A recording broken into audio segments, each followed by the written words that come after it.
Have you ever wondered why so much software feels, well, fragile? Like it breaks the second a company changes how it does business? Well, today, we're diving into a really powerful way to build software that can actually keep up with the real world. It's called object-oriented analysis. Let's get right into it. Really think about that for a second. An organization isn't some static machine, right? It's a dynamic, constantly changing thing. You've got people, departments, new ideas, shifting processes. They're all interacting all the time. So how on earth do you write code that reflects that messy reality without it just shattering every time something changes? The very first step is to see an organization for what it truly is. It's a complex system, sure, but it's made up of smaller, interconnected systems. They all have their own jobs to do, but they are completely dependent on each other. It's like if the marketing team launches a big new campaign, you better believe the sales team needs to be ready, and so does customer support. You change one little thing, and those ripples are felt absolutely everywhere. So, to actually handle this complexity, we've got to shift our perspective entirely. We need to stop looking at a messy jumble of departments and start seeing the organization for what it is, a single, large, interconnected system. Now, when I say system, I'm not just using a vague, fuzzy word. It has a really specific meaning here.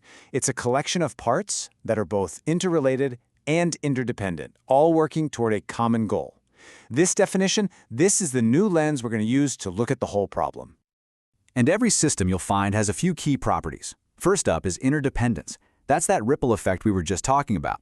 Then you've got boundaries, which basically define what's inside the company versus what's outside. And finally, you have subsystems. Think of these as the specialized departments, like accounting or IT, each one a smaller system inside the bigger one. The key takeaway here is that this model, this way of thinking, finally starts to bring some real order to what looks like chaos.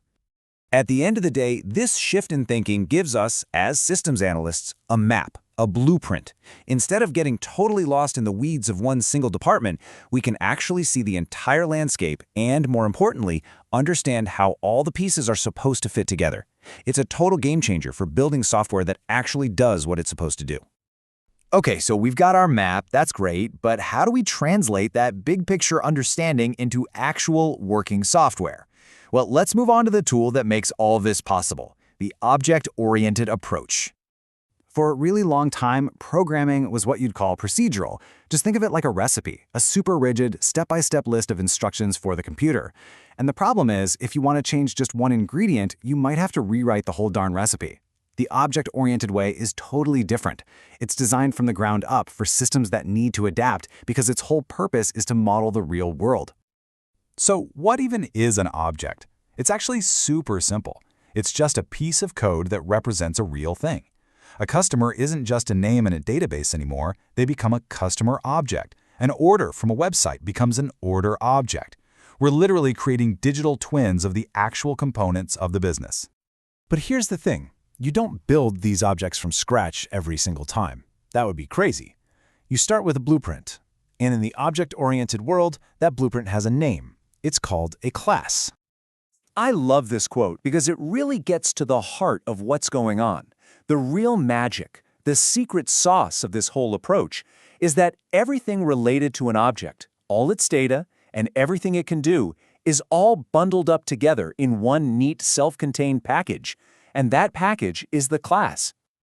Now, I know this can sound a bit abstract, so our source material gives us this fantastic analogy to make it really click. Just picture a simple packaged cake mix you'd grab at the grocery store. This just illustrates the idea perfectly. Okay, so the ingredients listed on the box, flour, sugar, eggs, those are the object's attributes. Think of attributes as the data, the things an object is or has. Then the baking instructions on the back of the box, those are the methods. Those are the actions, the things the object can do. And the box itself, the thing that holds it all together in one neat package, that's the class. It is a perfect, self-contained blueprint for making a cake. Or hey, here's another way to think about it. A car is an incredibly complex system, right? But its individual parts, things like pistons and spark plugs, you can think of those as objects. They all work together, they collaborate, to form bigger subsystems, like the engine or the brakes.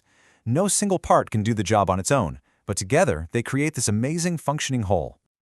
All right, so this is a really clever way to think about programming, for sure. But what's the real-world payoff? Why go through all this trouble to model systems this way? What's in it for us? Well, it really comes down to two massive game-changing benefits. First, reusability. Once you've built a customer class for one part of your software, you can reuse that same exact blueprint anywhere else you need it. This can slash development time and costs. And second, maintainability. Because everything is so neatly packaged up, if you need to change how an order works, you just go change the order class. That ripple effect we were worried about is so much smaller, because the other parts of the system don't need to know how it works, just that it does its job. So, the final result is exactly what we were hoping for from the very beginning. We get software that actually mirrors the real world. It's way more adaptable to change, it's more robust and less likely to break, and it's just infinitely easier to maintain and update as the organization grows and evolves. And that's the thing. This is so much more than just a programming technique. It's a whole new way of thinking about complexity. So once you realize you can see almost any problem as just a collection of collaborating, self-contained parts, what kinds of complex problems, big or small, are suddenly within your reach to solve?